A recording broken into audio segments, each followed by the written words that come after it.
I'll go in there and give it a shot, see what you think.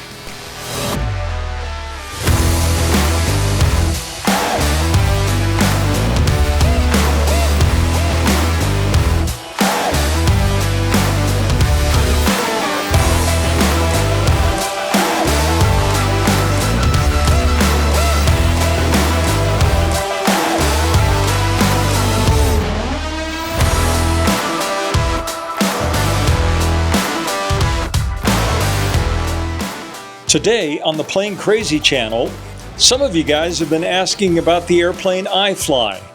Well, here it is. It's a 2017 Rand's S7-S Courier.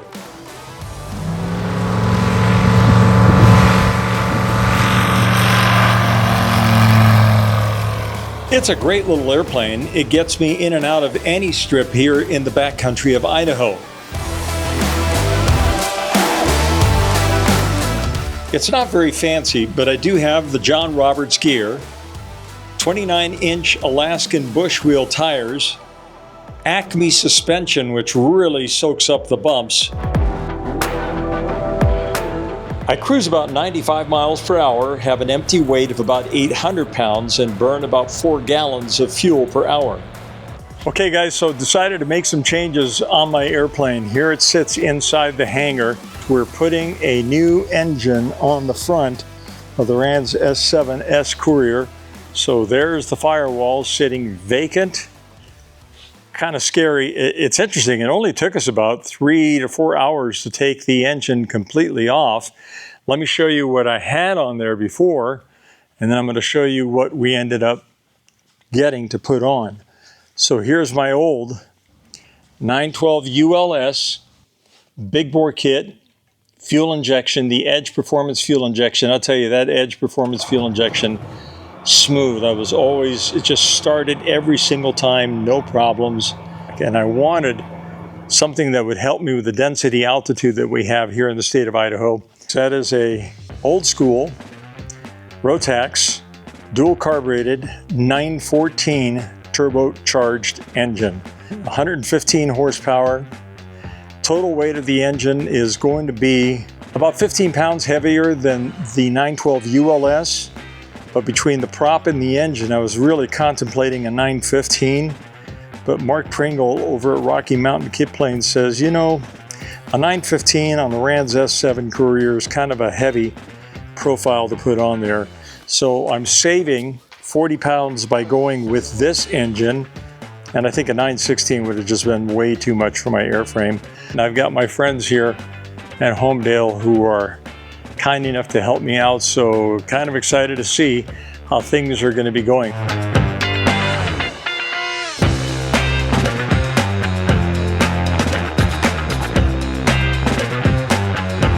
Just amazing the amount of parts of the cabling, the brackets, everything that you need in order to put a different engine on the airplane.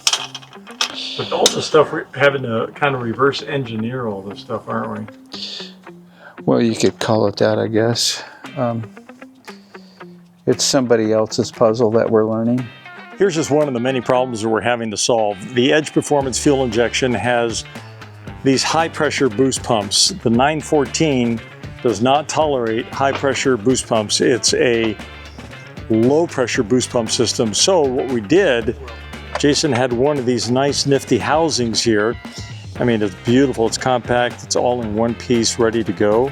But it came with high pressure boost pumps for the 912 IS engine, and these are the boost pumps that we need right here for the 914, and that is low pressure pumps. But you got to have a system that's got a check valve where in case one of the boost pumps fails, it still has the ability to provide pressure through the other boost pump to the system. So it's really, really important to make sure that this is right, and it fits perfectly. But now we're going to have to do a pressure test on it to make sure that it works. We're good. No leaking? No leaks. All good. Awesome. Good to go.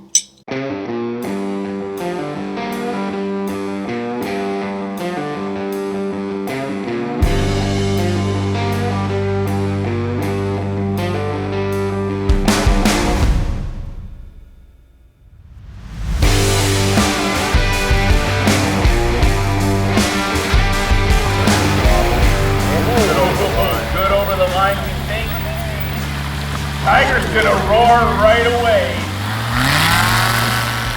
One of the other things that made me really want to stick with a light engine was watching Joel Milloway at the Oregon Trail Stoll competition.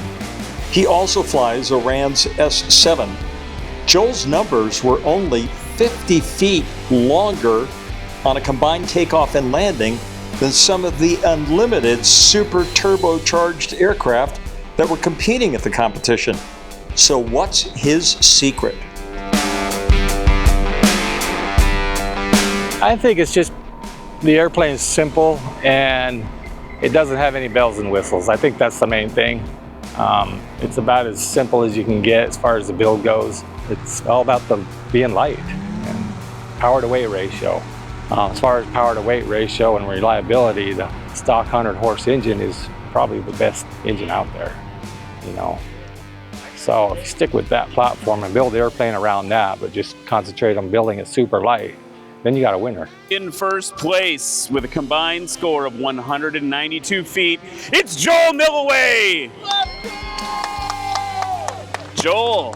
So what's the category that you compete in? It's called light sport? The sport category. Sport category, and there's a weight. What's the limitations on those? It's just like the light sport rules. It's 1320 gross weight. The empty weight was 648 that came in.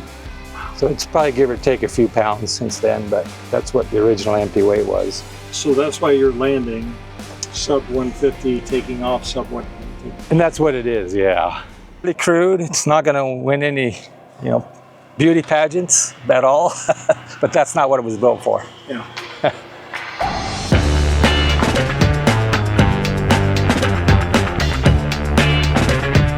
For Joel, the stock 100-horse 912 ULS works, but it will lose power at high altitudes. That's why the 915, 916 engines are so popular. Density altitude is almost irrelevant for these engines, but the cost for the Firewall Forward can run $90,000 to $100,000. Regardless, people are lined up around the block to buy these powerhouses all day long. But it's nice to know that there are options if that's out of your price range, like it was for me. My engine was slightly used and it cost $24,000, but I am looking forward to the turbo. I got to tell you, one of the best aspects of this entire process has been spending time with my friends here in the hangar. It's been quite a process indeed. When you guys are laughing, that's because we're doing all the work. Anyway, they know a lot more about this stuff than I do. But next time you see a video on my airplane, it's going to be up and running. So excited to bring you that update. In the meantime, guys, if you like this video, please hit the like and subscribe button. All right, Scotty? Right. Okay, guys, catch you soon. Thanks so much for tuning in. Adios, amigos.